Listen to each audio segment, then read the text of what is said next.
Hi guys, आपका the concept academy फिर से स्वागत है। अभी तक आप लोग मैथ्स का क्लास देख रहे थे भाई पवन सर के द्वारा, लेकिन मैं आज हिंदी कुछ बताने जा रहा हूँ। हिंदी का बेसिक चीज़। मैं सुमन कुमार पांडे, मैं हिंदी का क्लास आप लोगों को लेने जा रहा हूँ आज। तो फर्स्ट आपका टॉपिक है, पहले सबसे हिंदी पढ़ने के पहले हम जानेंगे कि हिंदी है क्या, हिंदी का क्षेत्र क्या है, हिंदी पढ़ने से हमको फायदा क्या है। ठीक है, तो आज हम जानेंगे हिंदी भाषा। हिंदी भाषा है क्या, ठीक है, उसका स्वरूप जानेंगे, उसका रूप क्या है, उसका क्षेत्र क्या है और उसका महत्व क्या है। हिंदी भाषा के जानने से आपको क्या फायदा है और क्या उसका महत्व है।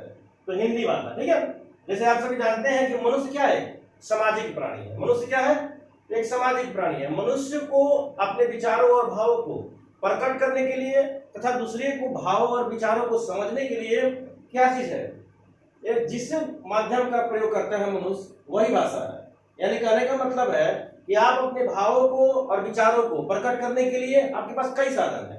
जैसे जैसे जैसे अगर आपको एक कप चाय की आवश्यकता हो तो आप क्या कर सकते हैं, आपके पास कई साधन है। साधन मैं दिखा चुका हूं आपको यहाँ पे लिख के। जैसे आप चाय की केतली की तरफ इशारा करेंगे और बोलेंगे ऐसे करके, ऐसे इशारा करके आप बोलेंगे कि मुझे चाय चाहिए एक कप, ठीक है। दूसरा आपका मेथड है कि मौखिक ध्वनि द्वारा आप बोल भी सकते हो कि कृपया मुझे एक कप चाय दिया जाए, ठीक है। आप बोलोगे कि मुझे एक कप क्या दीजिए, चाय दीजिए या चाय दो, ठीक है। तीसरा आपका है कागज पर लिखकर भी आप क्या कर सकते हैं, कागज पे लिख देंगे कि मुझे चाय चाहिए या मुझे चाय दो, जैसे मैंने लिखा हुआ है थर्ड, ठीक है। आगे चलकर व्याकरण के कुछ ज्ञाताओं ने माना कि पहला जो रूल है, यानी कहने का मतलब है कि आप इशारा करके किसी चीज को मांगते हैं, उसको क्या किया गया, भाषा की श्रेणी में नहीं रखा गया आगे चलकर। यानी कि भाषा हुए कितने, इसको जब कैंसिल कर देंगे तो कितने भाषा हुए, दो। यानी कि मौखिक भाषा और क्या कौन सी भाषा हुई, लिख कर, यानी लिखित जो भाषा है उसको लिखित भाषा कहते हैं। भाषा कितने हुए, दो। यानी कि भाषा की अब जानेंगे परिभाषा। ध्यान से सुनिएगा, भाषा की परिभाषा, भाषा की परिभाषा है क्या, ठीक है। तो भाषा, तो आइए हम जानते हैं भाषा की परिभाषा। आखिरकार भाषा की परिभाषा है क्या। तो भाषा की परिभाषा है, मैंने पहले ही बताया कि मनुष्य क्या है, सामाजिक प्राणी है। तो भाषा की परिभाषा हुई कि मनुष्य अपनी भावों और विचारों को जिस भी माध्यम से, माध्यम क्या हुए, मौखिक ध्वनि द्वारा और लिखित ध्वनि द्वारा, यानी लिखित भाषा द्वारा, सॉरी लिखित भाषा द्वारा, यानी लिख कर, यानी कि मनुष्य अपने विचारों और भावों को जिस भी माध्यम से प्रकट करता है वही आपका क्या कहलाया, भाषा कहलाया। क्लियर, भाषा कितने हुए, क्लियर है। तीन भाषा पहले मैंने लिखा था, एक सांकेतिक भाषा, दूसरा मौखिक भाषा और लिखित, लिखकर जो भाषा प्रकट किया जाए उसे लिखित भाषा कहते हैं। यानी भाषा हुए थे पहले तीन, लेकिन एक भाषा को श्रेणी से हटा दिया गया था, किसको, सांकेतिक भाषा को। आप पूछेंगे कि श्रेणी भाषा, सांकेतिक भाषा को भाषा की श्रेणी से क्यों हटाया गया, ये भी पूछा जा सकता है, क्वेश्चन आएगा। सांकेतिक भाषा को भाषा की श्रेणी से इसलिए हटा दिया गया क्योंकि आप किसी चीज को इशारा करते हैं, किसी चीज के लिए इशारा करते हैं, वो डिपेंड करता है कि अगला आदमी समझता क्या है। इसलिए जैसे आप सपोज कीजिए गांव में अपने गूंगे जैसे कोई है, उससे सपोज कीजिए गूंगे लोग बोलते हैं, उससे गूंगे की बात सभी लोग समझ नहीं पाते हैं, समझ पाते हैं, नहीं समझ पाते हैं। इसीलिए इस भाषा को समझने में और बोलने में भी ज्यादा परेशानी होती थी, इसलिए सांकेतिक भाषा को भाषा की श्रेणी से हटा दिया गया।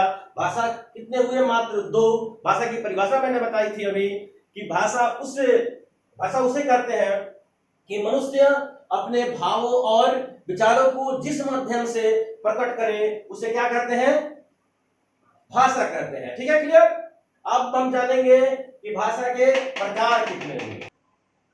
चलिए, अभी भी हम बताए थे, भाषा का डिफिनीशन बताए थे। अब आइए भाषा का प्रकार जानते हैं, भाषा कितने प्रकार के होते हैं। तो मैंने पहले तीन भाषा बताया था, उसमें कट भी किया था एक भाषा, सांकेतिक भाषा को। भाषा बचे कितने, दो। भाषा के प्रकार कितने हुए, दो। एक है मौखिक भाषा और दूसरी लिखित भाषा। अब हम जानते हैं कि मौखिक भाषा किसे कहते हैं, ठीक है। तो मौखिक भाषा उस भाषा को कहते हैं मुख से अर्थपूर्ण उच्चारण भाषा को, जो भाषा मुख से उच्चरित हो यानी उच्चारण हो, उसे मौखिक भाषा कहते हैं। ठीक है, जो भाषा, ध्यान से सुनिएगा, जो भाषा मुख से, जिस भाषा का उच्चारण मुख से हो उसे मौखिक भाषा कहते हैं। ठीक है, क्लियर। अब आते हैं हम नेक्स्ट यानी कि लिखित भाषा पे। वैसी भाषा जिसको मनुष्य अपने भावों और विचारों को, जिस भाषा को मनुष्य कागज पर लिख कर दर्शाता है अपने भावों और विचारों को, उसे क्या कहते हैं? हम लिखित भाषा कहते हैं। ठीक है, पहली जो भाषा थी मौखिक भाषा, जो मुख से उच्चरित हो वो मौखिक भाषा है। जिस भाषा को लिख कर दर्शाया जाए यानी कि कागज पे, उसे लिखित भाषा कहते हैं। क्लियर? ठीक है, मौखिक भाषा और लिखित भाषा। अब हम जानेंगे कि मौखिक भाषा आपको कहां से मिलेगा और लिखित भाषा की प्राप्ति कहां से होगी। दो भाषा हो गए, लेकिन दोनों चीज की जानकारी कहां से होगी? तो मौखिक भाषा हम अपने वातावरण से जानते हैं, घर परिवार से जानते हैं, अपने समाज से जानते हैं। मौखिक भाषा को हम क्या जानते हैं? समाज से जानते हैं। लेकिन यह भाषा कब मिलती है? जब वो हम पढ़ते लिखते हैं, तब मुझे लिखित भाषा की जानकारी होती है। यानी कि मेरे कहने का अर्थ है कि मौखिक भाषा को अनपढ़ लोग भी बोल सकते हैं। ठीक है, मौखिक भाषा को अनपढ़ लोग भी बोल सकते हैं, जबकि लिखित भाषा को अनपढ़ लोग इसका प्रयोग नहीं कर सकते हैं। ठीक है, हालांकि देखिए मौखिक भाषा को तो अनपढ़ लोग बोल सकते हैं, लेकिन लिखित जो पढ़े लिखे लोग हैं मौखिक भाषा को अपेक्षाकृत शुद्ध बोलते हैं, जबकि जो अनपढ़ लोग होते हैं थोड़ा सा अशुद्ध बोलते हैं। ठीक है, तो मौखिक भाषा और मौखिक भाषा में एक और अंतर है कि मौखिक भाषा को आप ज्यादा दिन तक रख नहीं सकते हैं। ठीक है, जबकि लिखित भाषा को आप बहुत दिनों तक रख सकते हैं। ठीक है, अब पढ़ते हैं हिंदी का क्षेत्र, एरिया ऑफ हिंदी। हिंदी अब बड़े पैमाने पर प्रयोग हो रहा है। अब अपने देशों में जैसे मान लीजिए दिल्ली, महाराष्ट्र, पंजाब, हरियाणा, इन जगहों पे तो होता ही है। अब विदेशों में भी कहीं कहीं इसका प्रयोग होने लगा है। मान लीजिए बर्मा हुआ, मॉरिशस हुआ, पूर्वी दक्षिण अफ्रीका हुआ, पश्चिमी अफ्रीका हुआ। ठीक है, अब जैसे अभी मैंने बताया कि इसका प्रयोग विदेशों में भी हो रहा है। ठीक है, अब जैसे हिंदी का आखिर विकास हुआ कैसे? तो हिंदी जो है खड़ी बोली से विकसित हुई है। ठीक है, लेकिन अलग अलग देशों में अलग अलग तरह के थोड़ा सा अलग अलग हिंदी हो जाता है। अब हम जानेंगे कि भाषा और बोली में अंतर क्या है। ठीक है, अभी मैंने बताया कि भाषा और बोली में अंतर क्या है। ठीक है, जानना जरूरी है। जैसे मैंने लिखा है अभी, मुझे भी एक कप चाय दीजिए, मुझे भी एक कप चाय दीजिए। आमतौर पे बड़े बड़े शहरों में इस भाषा का प्रयोग किया जाता है, लेकिन छोटे पैमाने पे जैसे गांव देहातों में इस भाषा का प्रयोग किया जाता है कहीं कहीं। इसे हम क्या करते हैं? इसको भाषा ना करके इसको बोली करते हैं। ठीक है, यह क्या है? हुई हिंदी भाषा हुई, मुझे एक कप चाय दीजिए। यह चीज मैंने लिखा है, हम लोग के एक कप चाय दी। यह क्या है? यह भाषा नहीं है, क्या है? बोली है। ठीक है, तो अब यहाँ पे आप जानेंगे हम कि भाषा को, हिंदी बोली को सुविधा के लिए 5 भागों में बांटा गया है। ठीक है, कितने भागों में? 5 भागों में। पहला क्या है जानेंगे हम कि हिंदी की बोली को अध्ययन की सुविधा के लिए कितने भागों में बांटा गया है। यहाँ क्लियर होगा कि भाषा और बोली में अंतर क्या है। क्लियर हो गया? अब उसको 5 भागों में बांटा गया है। वो 5 भाग कौन कौन से हैं यहाँ हम जानेंगे। ठीक है, तो पहला क्या होता है? पूर्वी हिंदी। ठीक है, पूर्वी हिंदी, हिंदी के ही भाग हैं, 5 भागों में बांटा गया, जैसे मैंने पहले ही बताया है, अध्ययन की सुविधा के लिए। पहला है पूर्वी हिंदी, दूसरा आपका है पश्चिमी हिंदी। ठीक है, क्लियर? पश्चिमी हिंदी।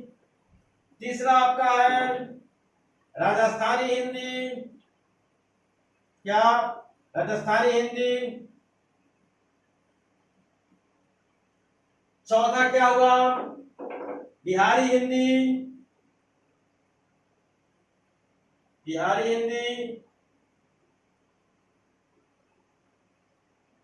पांचवा और लास्ट क्या हुआ? पांचवा और आखिरी क्या हुआ आपका? पहाड़ी हिंदी।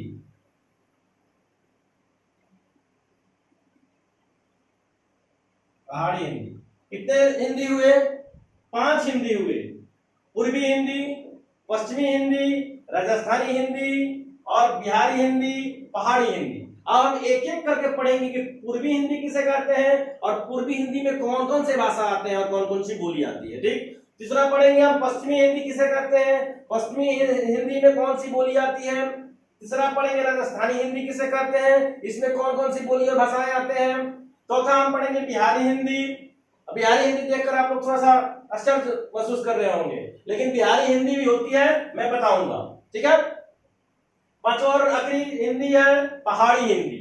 ठीक है। पहाड़ी हिंदी क्या है इसको भी मैं बताऊंगा एक एक करके। ठीक है। ये इसकी डिफिनीशन की बात है, इसके नाम से भी क्लियर है इसका डिफिनीशन। ठीक है। तो मैं इसको अभी यहाँ यहीं पे छोड़ता हूँ क्योंकि वीडियो बहुत लंबा होते जा रहा है, इसलिए मैं यहीं पे इसको छोड़ता हूँ। फिर मैं नेक्स्ट वीडियो बनाऊंगा, इसको और डीपली में बताऊंगा। ठीक है। चलिए अब आप जानते हैं हम भाषा और व्याकरण। भाषा और व्याकरण, यही मेन चीज है आपका व्याकरण। व्याकरण ही हम पढ़ेंगे, लेकिन भाषा क्या है? भाषा मैं पहले ही बता चुका हूं कि मनुष्य अपने भावों और विचारों को प्रकट करने के लिए जिस भी साधन का प्रयोग करता है वही भाषण है, भाषा है। ठीक है। पहले भाषा उसके बाद व्याकरण आता है। पहले भाषा उसके बाद व्याकरण आता है। तो व्याकरण की परिभाषा हुई कि जिस भी शास्त्र, व्याकरण वह शास्त्र है जिसके सहायता से हम शुद्ध शुद्ध लिखना, बोलना और पढ़ना हमें आ जाए, वही क्या कहलाता है? व्याकरण कहलाता है। पहले क्या आई? भाषा। भाषा के बाद आता है व्याकरण। तो व्याकरण वह शास्त्र है, ध्यान से सुनिएगा, व्याकरण का मैं डिफिनेशन बता रहा हूं फिर एक बार, कि व्याकरण वह शास्त्र है जिसकी सहायता से हमें शुद्ध शुद्ध लिखना, बोलना और पढ़ना आता है, वही व्याकरण कहलाता है। ठीक है। क्लियर। अब आते हैं व्याकरण को सुविधा की दृष्टि से, यानी कि अध्ययन की सुविधा की दृष्टि से के लिए 5 भागों में व्याकरण को बांटा गया है। वो 5 भाग कौन कौन से हैं मैं बता रहा हूं, ध्यान से देखिएगा बोर्ड पे। ठीक है। पहला है वर्ण विचार। ठीक है। क्या है? वर्ण विचार। दूसरा है आपका शब्द विचार। दूसरा है शब्द विचार। तीसरा है आपका वाक्य विचार।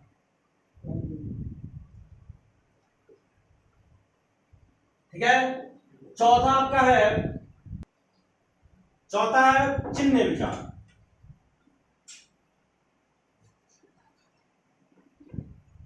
और आखिरी यानी कि 5वां है छंद विचार।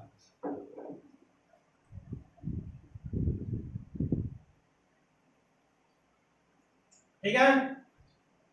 तो कितने हुए व्याकरण के? मैं भाग बोलूं, व्याकरण की मैं पार्ट बोलूं तो कितने हुए? 5। वर्ण विचार, शब्द विचार, वाक्य विचार, चिन्ह विचार, छंद विचार। ठीक है। अब एक एक करके हम जानेंगे कि वर्ण विचार में क्या पढ़ना है। तो वर्ण विचार में हम लोग को पढ़ना है वर्णों और ध्वनियों का भेद, वर्ण और ध्वनियों की परिभाषा, उसके प्रकार। ठीक है। वर्ण विचार में पढ़ना है, शब्द विचार में पढ़ना है शब्दों की रचना, शब्दों की व्युत्पत्ति और शब्दों की परिभाषा, शब्दों के भेद। ठीक है। वाक्य विचार में हम लोग को पढ़ना है वाक्यों की परिभाषा, वाक्यों के भेद, वाक्यों के बनावट और वाक्यों की व्युत्पत्ति। ठीक है। चिन्ह विचार में पढ़ना है किसी भी शब्द को लिखते हैं किस चिन्ह का प्रयोग करते हैं, यह चिन्ह विचार के माध्यम से हम पढ़ेंगे। ठीक है। और आखिरी और अंतिम छंद विचार में हम पढ़ेंगे छंद की परिभाषा, छंद की व्युत्पत्ति, छंद के भेद, यह सब है। ठीक है। यही है भाषा और व्याकरण। ठीक है। मैं इसी चैनल पे संस्कृत भी पढ़ाऊंगा। ठीक है। द कॉन्सेप्ट एकेडमी पे मैं संस्कृत भी पढ़ाऊंगा, इसलिए ठीक है। तो मैं संस्कृत पढ़ाऊंगा, हिंदी पढ़ा रहा हूं, मैं सोशल साइंस भी पढ़ाऊंगा, यानी कि द कॉन्सेप्ट एकेडमी में आपको ऑल सब्जेक्ट्स का वीडियोस मिलते रहेगा। ठीक है। इसलिए आप द कॉन्सेप्ट एकेडमी पे हमेशा बने रहें, सब्सक्राइब करें, अच्छा लगे तो लाइक करें और कमेंट्स करें। ठीक है। और इसको शेयर जरूर करें। मैं अगले वीडियो में जब अभी बताया था कि 5 व्याकरण के प्रकार होते हैं, उसमें से अगला जो पहला प्रकार है वर्ण विचार यानी कि ऑर्थोग्राफी को मैं पढ़ाऊंगा अगले वीडियो में। तब तक के लिए धन्यवाद और घर पे रहें।